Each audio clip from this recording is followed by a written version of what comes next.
네, 이수연 애프터 출발하겠습니다. 시장은 빅 이벤트를 소화하며 내만여의 날이죠. 오늘 선물 옵션 동시 만기일인데 수급은 괜찮습니다. 외국인 순매수가 거래소에 굉장히 많이 확대되면서 오늘은 아마 매수 포지션으로 끝날 것 같은데요. 지수 흐름 체크하시죠. 자, 거래소 1%대 강세 흐름 한 번도 놓치지 않았습니다. 오늘 일중 고점 2,776선으로 아침에 터치했고 현재 구간은 그보다 10포인트 정도 아랫단에서 거래되고 있는데 여전히 반도체 투톱의 강세가 오후장에도 나타나고 있는 상태고요. 코스닥 시장 보겠습니다. 자, 코스닥의 흐름은 1시 이후 구간으로 좀 탄력이 많이 빠졌습니다. 873선 지나가고 있고 2차 전지나 바이오 종목들, 최근에 강세 흐름 보인 종목들에서 일부 차익 실현 매물들 좀 나타나고 있고요. 수급도 함께 체크하시죠. 거래소에서 외국인 1조 1,700억 원 넘게 사졌습니다. 다만 기관의 매수세가 장중보다 좀 많이 줄었습니다. 현재 1,000억 원대 사자 우위고요. 자, 코스닥 수급은 어떨까요? 코스닥에서도 외국인이 나홀로 사자세, 기관 매도가 확대됐습니다. 1,000억 원대 매도 우위. 선물시장에서 외국인이 오늘 장중 최고 1조 5천억 원까지 사들였는데 현재는 1조 1,000억 원대로 매수가 좀 선물에서 줄어든 상황입니다. 자, 오늘 테마 확인하시죠. 오늘은 반도체도 강하고 동해 유전 관련해서 포스코 인터내셔널, 코오롱 글로벌 이런 종목들도 강한데 오늘은 바이오를 좀 가져왔습니다. 생물보안법 입법 제동 중국 기업 로비가 통했나? 우시바이오로직스가 앞으로 미국 생물보안법에 따라서 미국 기업들의 공급망에서 제외될 것으로 이야기가 나오고 있었습니다.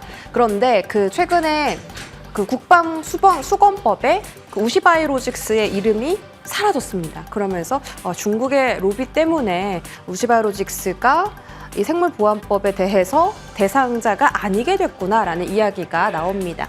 홍콩 증시의 우시 앱텍이 8%, 우시 바이오로직스가 14% 급등하는 모습도 나타났는데 사실 이 부분에 대해서 바이오 업계 관계자나 증권가의 시각은 그렇게 걱정할 필요가 없다라는 겁니다. 왜냐하면 이 수정안이 여러 번 제출될 수도 있고 여러 번 수정될 수도 있기 때문에 앞으로 생물보안법이 연내까지 통과할 거는 거의 사실상 확정 수준이다라고 평가하는 시각들이 많았거든요. 여전히 연내 통과 가능성이 높다. 자, 그래서 수혜주들이 한 차례 어제 움직임이 좀 빠졌습니다. 아랫단으로 빠졌다가 오늘 다시 반등하는 흐름 나왔습니다. 삼성바이오로직스도 강보합권 내에서 오늘 거래 진행됐고요. 생물보안법의 가장 큰 수혜를 얻어갈 것으로 꼽히면서 목표 주가 110만 원까지 상향 조정하는 리포트가 오늘 나왔습니다. 최근 들어서 꾸준하게 삼성바이오로직스 호평이 나왔고요. 오늘 또 특히 딱 올해 10% 이상 성장하는 유일한 글로벌 CDMO 기업이다라고 못 박는 리포트까지 나왔습니다. 4공장 가동률이 계속 올라가고 있다. 거기다가 신규 설비도 확장 예정된 공장들이 너무 많죠. 거기다 계속 또 공장 짓고 또 가동하고 또 짓고 가동하고 이런 수준이 반복되다 보니까 캐파 자체가 다른 CDMO 기업들이 따라올 수가 없는 겁니다. 밸류체인 입지가 높아지고 있고요.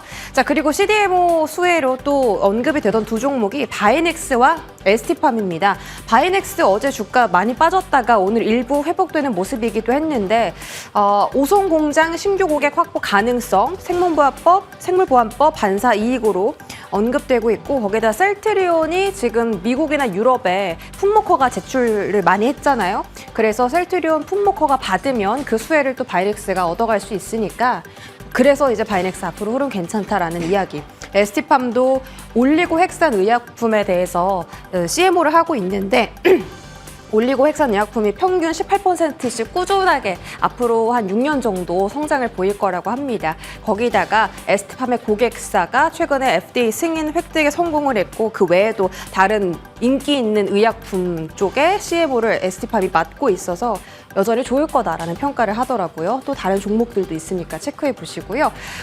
그리고 오늘 또 집중도가 상당히 높았던 종목이 있습니다. 바로 HLB입니다. 외국인 지분율이 알테오젠보다 더 높습니다. 알테오젠은 12%인데 HLB가 21%나 되고요. FDA에서 리보세라닙에 대해서 보완 요청서를 보냈는데 그때 이제 개인 투자자들은 다 물량을 뺐죠. 그런데 외국인은 반대로 사들였습니다. 누가 샀냐면 메릴 린치, JP모건, 모건 스탠리 쪽이 이 발행 소식 나오자마자 저가 매수하기 시작했고요. 또 장기 투자 성향 블랙록하고 벵가드가 있는데 2019년도부터 HLB 그룹주를 들어갔습니다. 그래서 2대 주주, 3대 주주가 됐는데 아직도 여전히 최대 주주 안에 포함이 돼 있고 거기에다가 주식 보유량이 더 최근에 늘었다라는 평가입니다. 외국인 220만 주 살 동안 개인들 같은 기간 111만 주 매도했고 공매도 잔고도 최근 동안 많이 줄었습니다. 그래서 HLB가 보완 요청서를 받긴 했지만 사실 이거는 다수의 항암제 기업들이 다 받는 거다. 이걸 받고서 또 다시 최종 승인을 해서 신약을 팔기 때문에 일레일리, 머크, 아스트라제네카 다 겪은 과정이기 때문에 문제가 없다라는 게 HLB 기업의 주장이고 또 이 효능 자체에 대해서는 지적을 받지 않았기 때문에 품목 보완 요청서만 잘 내면 다시 품목허가 받을 수 있다라는 게 기업의 설명입니다. 시세 한번 볼까요? 자, 오늘 강한 바이오 종목들 보겠습니다. 셀루메드, 바이넥스, HLB 들어와 있고 P&K 이쪽 종목은 화장품주로 또 분류가 되는 종목이기도 하고 덕산 테코피안 2차전지 전구체 쪽으로 분류가 되죠. 바이넥스가 지금 CDMO 기업에서 수혜를 또 많이 가져갈 거라고 언급 많이 됐는데 어제 상승분 다 반납하는 모습, 하락분을 다 만회하는 모습입니다. 7%의 급등, HLB도 5.7% 상승하며 64,000원까지 올라섰고요. 제약주도 같이 올라오고 있습니다. 자, 이렇게 바이오 관련주들 체크 받아봤고, 자, 마지막 테마 자동차를 준비해봤는데 앞에 현이 빠졌습니다. 현대차입니다. 현대차가 조용히 신고가를 경신했습니다. 하이브리드 중요도가 올라갔어요. 바이든 정부에서 자동차 연비 규제 확정 발표를 했고 그래서 이제 하이브리드 대표 차종 연비를 좀 체크해봤더니 기아 스포티지가 가장 낮았습니다. 그래서 혹시 좀 하이브리드 차종 안에서 수혜를 얻을 수 있을까 해서 이 이야기에 넣어봤고 또 유럽 쪽에서 중국산 전기차 관세 규제 소식이 있었잖아요. 그래서 또 자동차 부품 관련주들이 한 차례 상승하기도 했습니다. 현대차는 하반기에도 실적이 너무 좋다고 합니다. 이제 2주 뒤면 어닝 시즌이 시작이 되잖아요. 그래서 현대차가 호실적을 재료로 조금 미리 실적 발표 전에 움직일 가능성도 있을 것 같아서 들고 와 봤고 판매 단가 올라갈 거다. 이 하이브리드 차량 판매가 미국에서 너무 잘 되고 있으니까요. SK증권 쪽에서 목표 가격 33만 원 제시했고요. 또 올해 인도법인 IPO, 내년에 보스턴 다이내믹스 상장 모멘텀까지 안고 있습니다.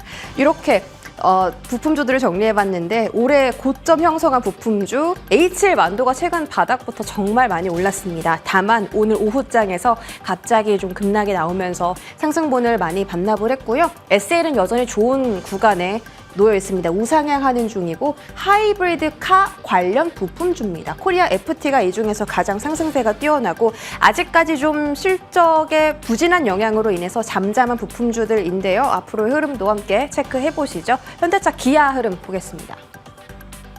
자, 현대차는 27만 1,000원대 상승 탄력을 많이 반납했네요. 아침 9시 10분쯤에 고점 터치하고서 탄력이 좀 둔화되는 구간이고 기아는 약보합권에 들어갔습니다. 마이너스권 현재 구간 진입하면서 오늘 외인 기관의 수급이 좀 많이 들어왔었는데 아무래도 오늘 옵션 만기일이다 보니 변동성이 나타나는 것 같습니다. 브리핑 여기까지 전해드리겠습니다.